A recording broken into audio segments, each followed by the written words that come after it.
Asian শিশু নারী অধিকার ফাউন্ডেশন কর্তৃক আয়োজিত এশিয়ান গ্রিন অ্যাওয়ার্ড 25-এর প্রধান অতিথি হিসেবে ছিলেন সাদাত হোসেন, মাননীয় mayor, Chattogram city corporation, Chittagong.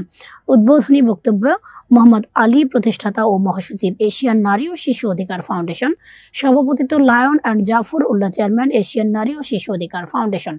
সাংস্কৃতিক পর্বে ছিলেন মঞ্জুরি, সাংস্কৃতিক অঙ্গনের সদস্যবৃন্দরা পুরো অনুষ্ঠানের সঞ্চালনায় ছিলেন বাচিক শিল্পী ও সংগঠক স্বপ্না জিমি। এই বিজয় লক্ষ্য জীবনের বিনিময়ে পাওয়া ইতিহাসের গর্ব তোমার। এ বিজয় শতযুগের গৌরব গাথা।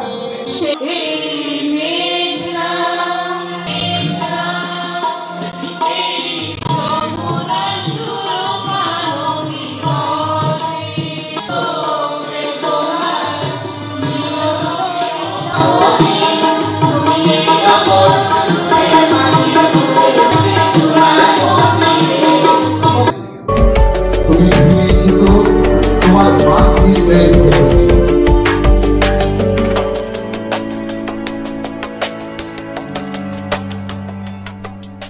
আজকে নারী ও শিশু অধিকার ফাউন্ডেশন যে প্রোগ্রামটি রেখেছে এবং সৌজায়নের ব্যাপারে তারা যে কার্যক্রম নিচ্ছে, আমি তাদেরকে স্বাগত জানাচ্ছি, ধন্যবাদ জানাচ্ছি। এবং দীর্ঘদিন ধরে তারা কাজ করছে। আজকে আমি দেখতে পাচ্ছি কিছু পরম বন্ধু। দেখুন, সায়েন্সে আপনারা পড়েছেন সালোক সংশ্লেষণ প্রক্রিয়া, ফটোসিনথেসিস। আমরা কি করছি, আমাদের যে বিষাক্ত কার্বন ডাইঅক্সাইড আমরা যেটা এক্সপিরেশনের মাধ্যমে আমরা ছাড়ছি, গাছ সেটা গ্রহণ করছে, আর গাছ আমাদের কি দিচ্ছে? অক্সিজেন।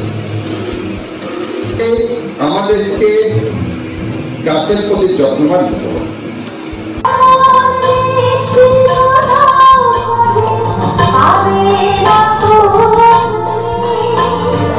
সবসময়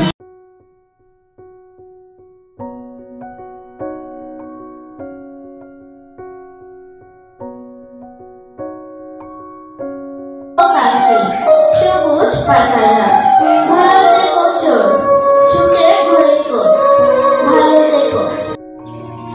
চাইবে না কো পাচ্ছে চার পা কোলে থাকবে বলে হট্ট মোড়ার গাছ। কিছু কথা বলার সুযোগ পেয়েছি এই চমৎকার অনুষ্ঠানে।